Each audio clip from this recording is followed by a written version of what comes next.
Awasi anak-anak Anda, karena lengah sedikit, ancaman bahaya bisa saja terjadi. Di Jepara, Jawa Tengah, sebanyak 31 anak di bawah umur menjadi korban dari predator seksual. Meski hanya berinteraksi melalui ponsel, namun tipu daya pelaku mampu menaklukkan korban. Media sosial lagi-lagi jadi salah satu sarana yang dimanfaatkan pelaku untuk mencari korban. Mengapa korban sampai bisa termakan rayuan dari pelaku? Saudara, Kepolisian Daerah Jawa Tengah menetapkan S yang merupakan pria berusia 21 tahun sebagai tersangka dalam kasus kekerasan seksual terhadap anak di bawah umur.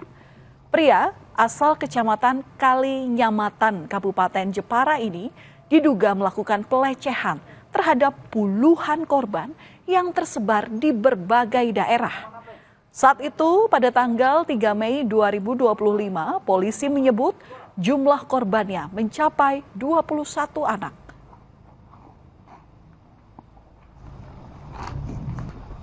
Pelaku telah melakukan kegiatan dengan cara menggunakan media digital, namun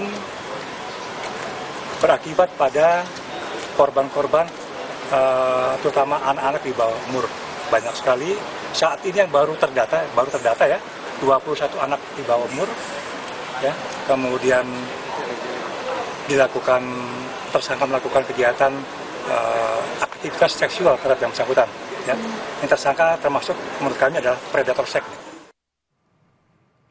Untuk mengumpulkan barang bukti kasus predator seksual anak asal Jepara, Jawa Tengah, tim gabungan Puslap 4 Bareskrim Polri bersama dengan Lab 4 Polda Jateng mendatangi beberapa tempat kejadian perkara yang diduga dijadikan tersangka untuk melancarkan aksinya. Salah satunya adalah rumah pelaku. Terungkap, pelaku melakukan aksinya sejak September 2024. Sejumlah barang bukti berupa SIM card, ponsel, baju tersangka, hingga file foto dan video yang dikoleksi disita polisi. Polisi pun mendapati korban predator seksual bertambah menjadi 31 orang yang seluruhnya merupakan anak-anak di bawah umur kisaran usia 12 hingga 17 tahun.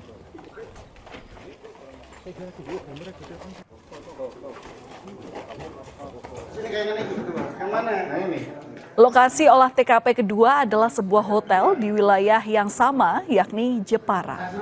Tim melakukan pengamatan umum lokasi, dokumentasi visual, serta pencarian dan pengumpulan barang bukti.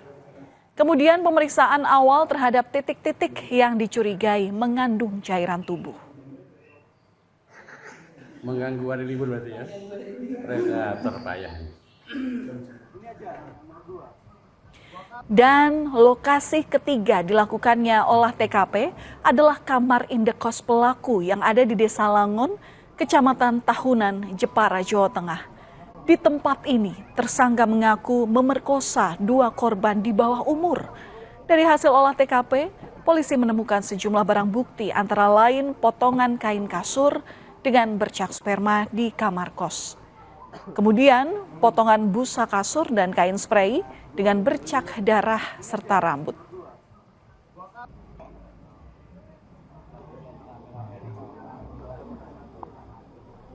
Menemukan ada beberapa barang bukti yang kita ambil dari tempat kejadian perkara. Bercak sperma atau material biologi dari korban maupun dari pelaku. Nah, nanti kita akan uji apakah material biologi berupa bercak sperma yang kita temukan tadi cocok dengan pelaku. Awalnya korban ini berjumlah 21 orang dan setelah dilakukan pengembangan ternyata jumlah korban mencapai 31 anak. Puluhan korban kekerasan seksual itu berasal dari Jepara dan sejumlah daerah seperti Semarang, Lampung, dan Jawa Timur.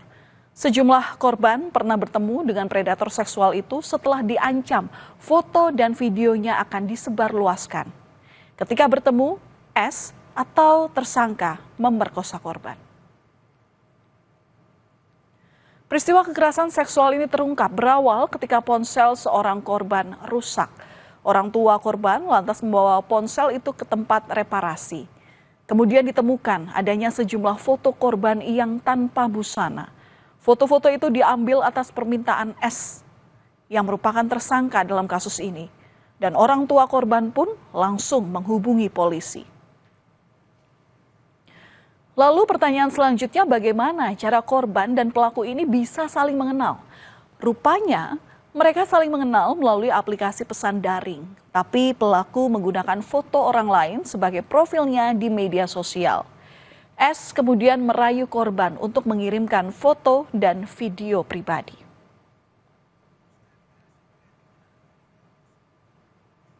Yang kebenaran dia sedang memperbaiki handphone putrinya. Begitu dia memperbaiki handphone putrinya di counter handphone, dan dia melihat ternyata di dalamnya itu ada gambar-gambar putrinya bersama dengan laki-laki tersebut. Dia menggunakan media pertemanan dalam bentuk Telegram, ya. Kemudian dia mencari siapa-siapa yang bisa dikomunikasikan, dan kemudian begitu dia ketemu dengan orang tersebut, perempuan tersebut, akhirnya dia chatting menggunakan WA.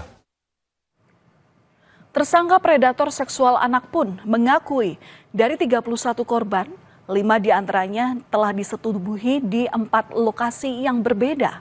Publik pun bertanya-tanya mengapa kelima orang itu mau menuruti kemauan tersangka. Ternyata kelima korban menuruti nafsu bejat tersangka karena diancam videonya akan disebar di media sosial. Seingatmu ada berapa orang yang kamu nganu, Mas? Korbannya? 5 ya. Ini kan baru 4, jadi masih ada 1 lokasi lagi itu. Berarti 5 anak ya. Yang kamu setubui ya? Dan dia melancarkanlah rayuan-rayuan. Rayuan-rayuan ini karena yang dihadapinya adalah anak di bawah umur yang labil, sehingga anak tersebut mudah percaya dan terayu oleh si pelaku, dan akhirnya kemauan pelaku itu dituruti. Apapun permintaan pelaku harus turuti, kalau tidak akan disebarkan. Terakhir sampai dengan video kegiatan seksualitas antara si anak tersebut yang melakukan sendiri dan anak tersebut dengan pelaku, itu semua direkam dalam video dan ada file-filenya. S yang merupakan tersangka predator seksual anak asal Jepara, Jawa Tengah, dikenal tetangganya sebagai sosok yang pendiam. Sehari-harinya ia diketahui bekerja di bagian konveksi pembuat celana pendek. Warga tidak menyangka kalau S ini terlibat dalam kasus asusila terhadap anak di bawah umur karena tidak pernah berinteraksi dengan perempuan, apalagi anak-anak yang ada di sekitarnya. Tapi nggak percaya sih sebagai tetangga, soalnya lihat orangnya itu nggak nyangka sih kalau gitu, Mas. Kesehariannya ya itu di rumah, kalau kerja ya kerja di rumah, nggak pernah keluar sih. Kerjanya konveksi buat celana. Ya kaget aja, karena kan dia pendiam, nggak pernah neko-neko, nggak pernah. Sama tetangga sering tanya. Kalau tetangga dia itu sering bermainnya sama sepantaran dia. Dia kalau malam gitu, kalau ngobrol-ngobrol sama temennya itu main gitaran di depan rumah. Atas kasus pelecehan seksual yang terjadi kepada 31 anak di bawah umur di Jepara, Jawa Tengah ini, Komisi Perlindungan Anak Indonesia atau KPAI menilai bukan hanya soal kekerasan seksual, tapi juga mengandung unsur eksploitasi dan pornografi anak. KPAI meminta dinas dan lembaga terkait untuk memberikan pendampingan psikologis terhadap korban dan mereka tetap memperoleh pendidikan. Literasi bermedia sosial juga perlu diterapkan orang tua dan lingkungan sekolah di tengah gencarnya perkembangan teknologi. Batas usia anak bermedia sosial itu sudah ada, tetapi ingat bahwa ini juga harus dilihat implementasinya.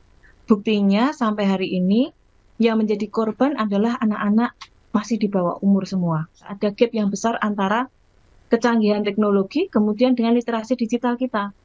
Literasi digital masyarakat kita ini masih tergopoh-gopoh, Mbak.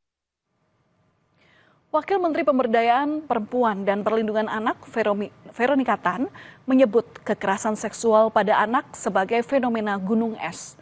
Veronika berharap pelaku kekerasan dan pelecehan seksual pada perempuan dan anak dihukum maksimal dengan dikenakan pasal berlapis sebagai efek jerah. Nah, bagaimana kita mengawal bersama hukum maksimal? Ini yang kita lagi mau dorong, hakim semua mempunyai persepsi yang sama. Hukum untuk efek jerah, hukum maksimal itu tuh harus berdasarkan dipandang dari Undang-Undang TPKS, Undang-Undang Perlindungan Anak. Korban ketika terkena dampak panjang, belum lagi kena penyakit, belum lagi apa yang terjadi berikutnya, trauma, psikolog, dan segala macam. Saudara, kasus predator seksual yang memangsa 31 anak di Jepara, Jawa Tengah menambah panjang daftar kasus serupa di tanah air yang mengorbankan anak-anak. Kasus ini menjadi peringatan keras bagi orang tua. Pasalnya, pelaku memanfaatkan media sosial untuk menyasar anak di bawah umur. Ini mencerminkan masih lemahnya sistem perlindungan anak serta belum optimalnya penegakan hukum terhadap pelaku kejahatan serupa sehingga bentuk kriminalitas kerap berulang. Lindungi anak kita, perbanyak literasi dalam bermedia sosial. Informasi usai jeda, saudara, seorang warga kepergok mencuri ikan kalengan di salah satu toko. Perbuatan pelaku diduga telah dilakukan selama 2 tahun.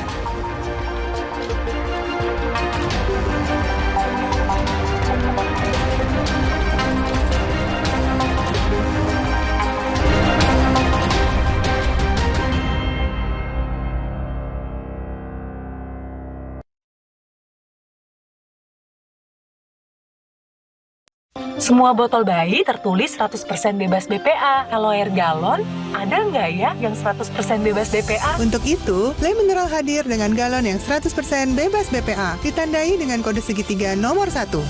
Le Mineral. Kompas Update dipersembahkan oleh Prenagen. Anda menyaksikan Kompas Update pukul 8 malam waktu Indonesia Barat. Saya Valentina Sitorus. Sebuah panggung pertunjukan ketoprak humor di Blora, Jawa Tengah roboh usai diterjang angin kencang.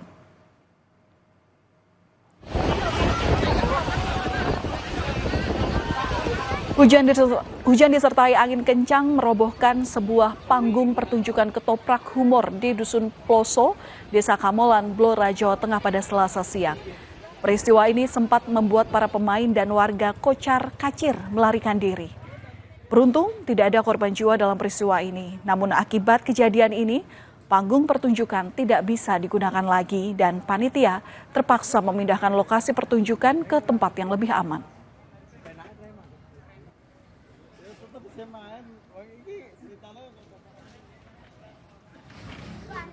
Demikian Kompas Update dan terima kasih atas perhatian Anda.